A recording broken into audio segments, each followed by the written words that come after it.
everyone. I'm Colleen Marshall. Thank you for joining us as we take time to honor Black history. Hello, I'm Kerry Charles. Tonight we are remembering people and actions of the past as we look to a better tomorrow. So often in matters of gender or race, we talk about the first, the people who broke through barriers. During World War II, the Tuskegee Airmen kicked open a door and flew right through it. Tonight, I want you to meet and hear the story of one of those military heroes, a fighter pilot, how he became a POW.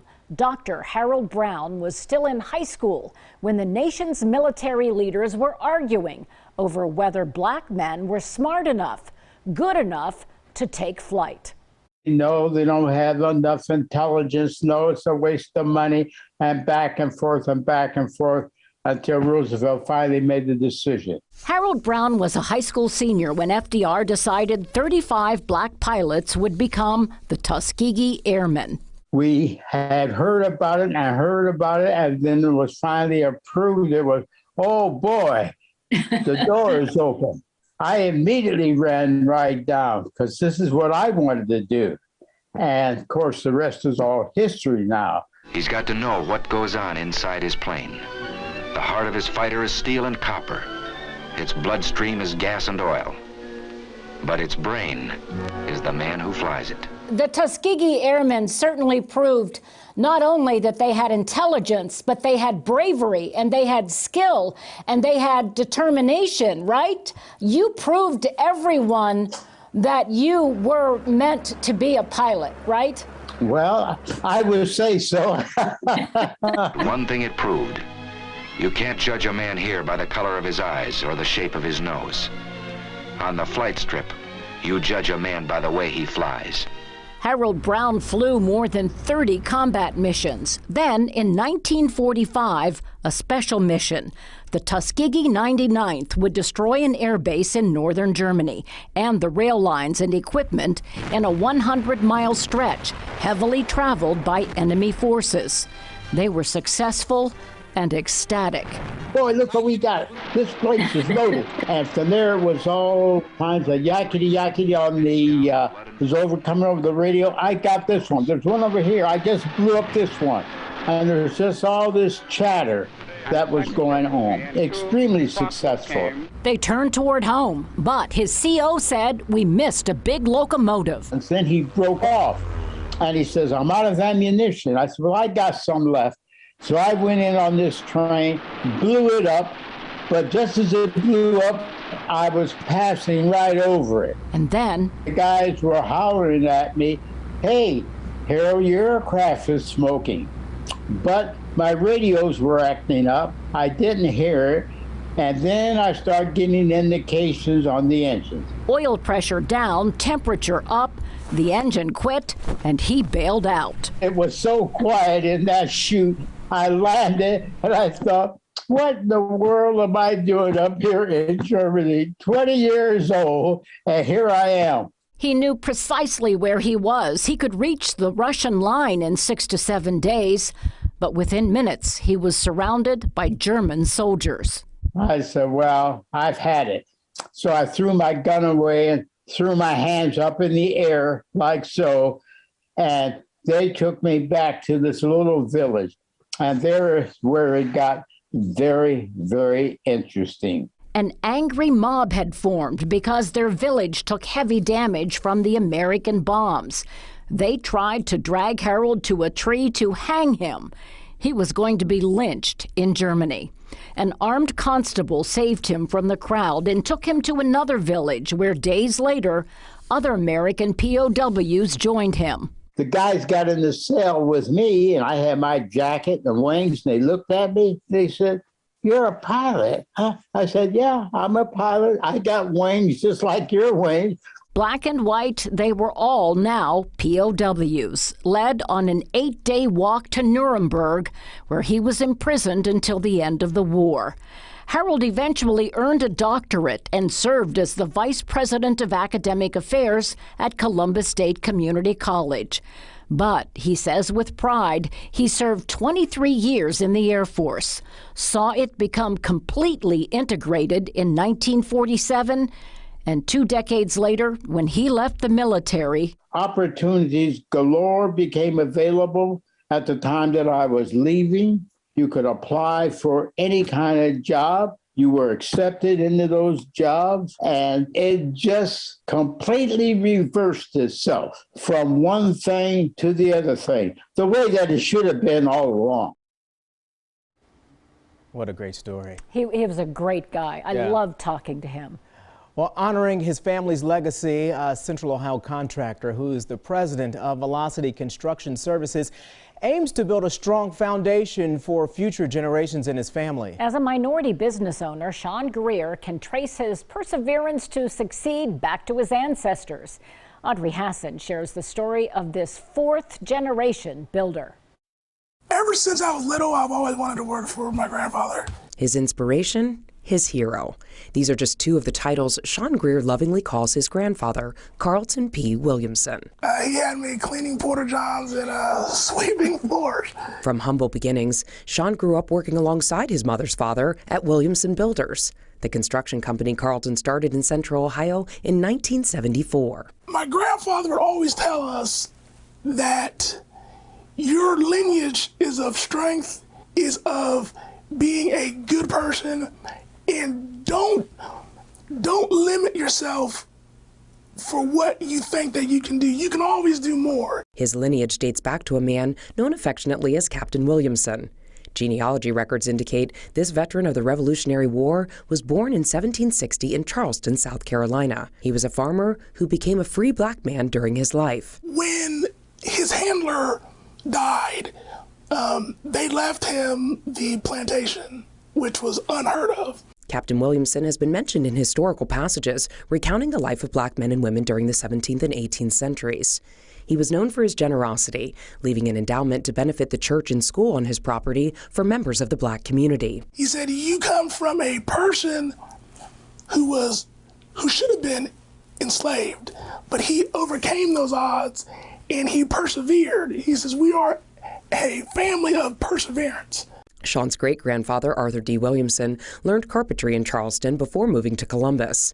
He eventually started Williamson Engineering and Construction Company. Sean says the accounting book from his business is a family heirloom containing documents that date back to the 1920s. And just how well he kept his records. He's very organized and everything has a receipt attached, contracts attached to it. He discovered his great-grandfather built several churches and homes here in Central Ohio. Wood was a lot cheaper back in the 1920s. Fast forward to the 1990s, Sean says his grandpa Carlton gave him the tools to learn the inner workings of the construction industry. In 1996, his grandfather was honored by Turner Construction with an Outstanding Subcontractor Award. If it's good enough, then you can do better, because it's not good. A family motto Sean still lives by today as president and owner of Velocity Construction Services. He didn't want me to think that because of our name that he wanted me to just be humble and earn it. Sean's construction team has worked on several projects, including the new Columbus Crew Soccer Stadium in the Arena District and the Hilton 2.0 in downtown Columbus. Everything can be conquered. You just got to work at it. As a father of 6, Sean hopes his children understand the strong work ethic and perseverance of their ancestors, so his family can continue to thrive for generations to come. Just got to have faith and work at it, and you can overcome anything. All right. When we return, we take you back to 1971 and the events that shut down Lyndon McKinley. 1970 to 1971, Lyndon McKinley High School had upwards of 1,800 students. By May, months of racial tension had boiled over. Now, there are thousands of versions about what happened that school year. A new documentary now in editing highlights the successes of students, teenagers, who had been working with administrators all year advocating for racial equity and Black history and studies programs. Shutdown looks at the attempts to incorporate change at the high school that serves the once all-white Lyndon community, claims of excessive force by police, and the effects of a school year brought to an abrupt end. Tonight, with the help of the film's executive producer and the director, a look at several events that aren't widely discussed now more than 5 decades later. Guess you could say we were just regular kids at the time. We just became involved in some things that actually were bigger than us. and we matured a lot during that period of time. In high school, John Whitaker helped to lead a group, an unofficial council of black students pushing for changes at Lyndon McKinley. The group, along with other students, had no idea 1971 would become a tumultuous year. In the middle of the program, it might have been right at the beginning. And I remember being on that stage. Individual student that we knew, threw some papers over the side of the balcony, disrupted the entire program. And I remember seeing the guy take off running. The leaflets that they dropped were incitement. They were basically white power type things. And to have this story that really, I think, captures what's happening as Lyndon is moving from a predominantly white neighborhood to a predominantly black neighborhood, and how that plays out in that school is just a really compelling story. Dr. Simone Drake is a professor of African American Studies at The Ohio State University, executive producer of the documentary Shutdown, and daughter of 1972 and 73 Lyndon McKinley graduates. Retelling the story, it was, for many people listening to them, it seemed like it was yesterday. Energized student activists marched more than 4.5 miles from Lyndon McKinley to Franklin Park for a rally commemorating Malcolm X's birthday. The human rights activist had been killed 6 years earlier. There were no great speeches that I recall.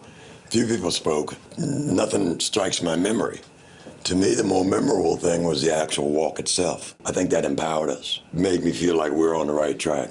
Before and in the days following the rally, there were multiple instances of American flags inside and in front of the school being removed or replaced with the black nationalist flag. Come on. I was very glad and proud that that had taken place. Each time administrators returned the flag, that same week a faction of black students called an unauthorized assembly. And when all of the students assembled in the auditorium, the administration had called the police department. A 71 graduate who is black told me off camera she recalls administrators having things under control and that they did not call police. Another told me a teacher warned her officers were on the way. All remember an influx of police entering the building. And that's when everything just went chaotic. And then they got turned loose to come into the school to evacuate the school. I mean, these guys had guns and everything. And that was a frightening situation. There would be students who would refuse to go to their classrooms, and they're walking up and down the hallways and agitating for one side or the other. My visualization of it that day was watching the police walking up the walkway with clubs and black gloves, pulling up their gloves as if they're getting ready to really unleash when they got into the building, and that's exactly what happened. Groups of students and some teachers hid in the music room as police used force to evacuate the building. The world needs to know that this happened. They ought to see what our classmates suffered through. Administrators went back and forth closing and reopening the school as the unrest at Lyndon McKinley played out over several days. Channel 4 covered arrest at the school. Officers took into custody students, staff members, even an OSU professor who encouraged students to push a black agenda. School ended abruptly. I mean, first we were going to school, and all of a sudden there was no more school. Does this mean the school will be closed in general until the end of next week? It means that the school will be open only to seniors. During final exams, officers patrolled the halls and grounds of Lyndon McKinley. A mother who had gone to the school to remove her son from the building had a medical episode in the office. A vice principal rushed to get the student from the upstairs library. That administrator who left his ID in his office ran into police. He was asked to identify himself by a police officer, and he refused to do so. In fact, as I understand it, he shoved the police officer against one of the walls. A former student says otherwise. We saw our vice principal being manhandled from the third floor down to the second floor where we were. He was not going quietly. He was trying to tell them that he was the vice principal of the school, and they didn't care what he was saying. They decided that he was being too resistive, and they maced him. Officers also arrested 2 teachers who tried to help the administrator. The rumors circulating about excessive force on the part of the police department today. Would you speak to this? Now, if he simply had the badge on as he had been told by the school board, or if he had identified himself when the police officer asked him who he was, then he would never have been stopped. He would never have been questioned. He wouldn't have gotten into the altercation with a police officer, and he ultimately would not have been arrested. So maybe an excessive force was used, but it certainly was justified under the circumstances. The class of 1971 graduated, then life went on. You go somewhere and you're trying to get a job, and they say, well, where'd you graduate high school? You say Lyndon McKinley. It's like, oh. Everybody had losses from there. You know, I can see it happening right now.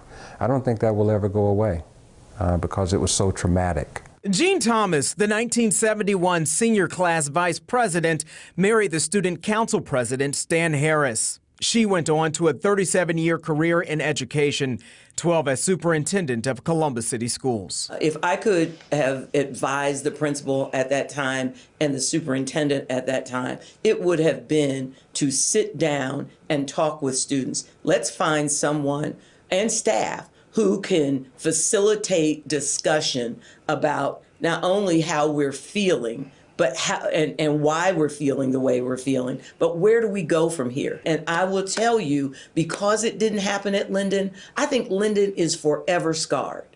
Dr. Harris says the class remains divided over the events of that year. In fact, few of the former white students reached wanted to participate in the documentary. Many from that class, including John Whitaker, who you heard from and who has since died, admit not all of their classmates exhibited the best behavior at times when interacting with administrators and police. Shutdown also features an interview with the vice principal who was arrested and has more about the efforts of that unofficial Black Student Council. Producers hope to hold viewings this spring. When we come back, a conversation with the dean of OSU's College of Engineering, who is breaking barriers in more ways than one.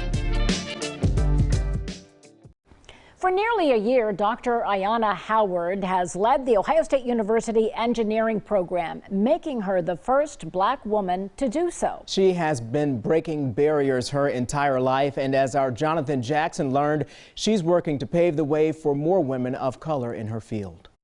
There's still conversations going on. It's been nearly a year since Dr. Ayanna Howard became the dean at Ohio State University's College of Engineering, making her the first Black woman to ever hold that position in the college's history. But she says that accomplishment alone isn't enough and wants to see more women of color like her in engineering. I see it as an opportunity, and one of the things I take it as a challenge is I lean into that. Throughout her life, Dr. Howard has gone from working at NASA to leading robotics programs at Georgia Tech and even founding her own robotics company. But her passion now lies in teaching and inspiring young girls and underrepresented minorities here in Columbus. If you are underrepresented, especially Black female intersectionality, you might have straight A's in math and science, but you do not see yourself as an engineer or computer science. It's why she's working to change that through their Bachelor of Science in Engineering Technology program. In fact, OSU's undergraduate enrollment featured nearly 23% of engineering students as female, and close to 10% being underrepresented minorities. But Dr. Howard says that's just the beginning and wants to see those numbers increase further during her tenure.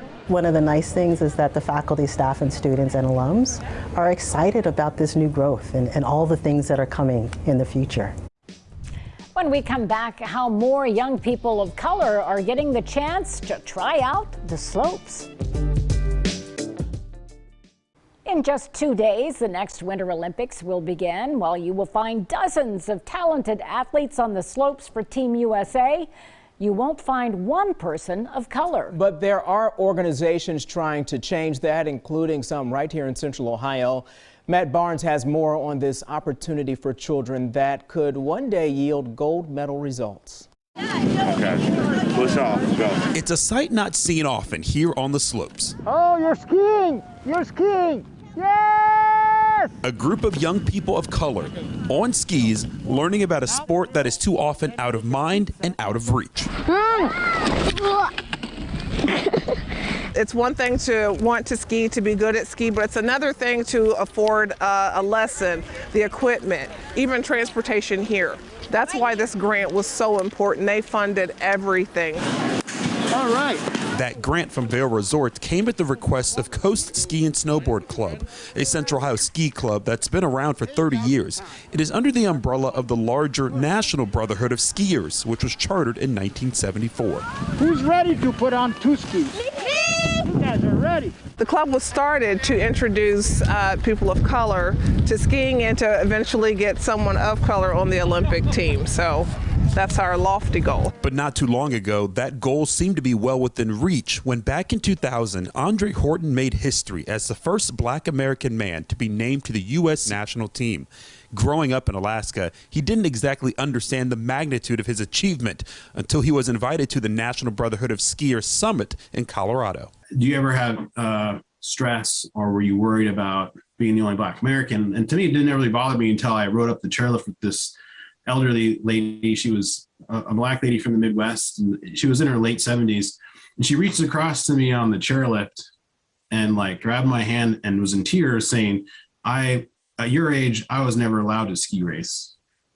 It's a blessing to have you here skiing with us. And like, like if that's not a soul crushing experience, is like in a good way to like recognize that I may have taken my success for granted. In the lead up to the 2002 Winter Olympics in Salt Lake City, Andre blew out his knee, ending his Olympic pursuit. He eventually retired from competitive skiing in 2006. One Andre Horton, it might have taken 30,000 of us to make one for the pyramid for me to be here, right? So like in order to have this, there's this huge base you have to have.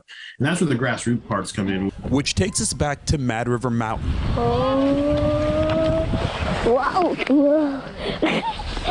100 kids being introduced to skiing, having fun,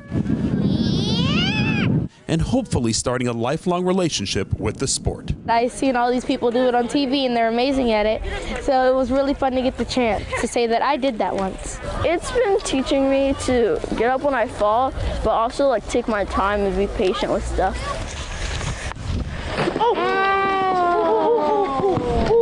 Hopefully we'll breed about some much better skiers before this is over. And, we can come back next year, do the same thing. And then if not, people now have a different mindset about skiing. It's not just, it's Black people do ski. Yes, we do. I tell you what, they are off to a great start. We do thank you for joining us to learn more about the people and events who help shape our Central Ohio community. And if you would like to see more stories like these, you'll find them on our website, NBC4i.com. Have a great evening.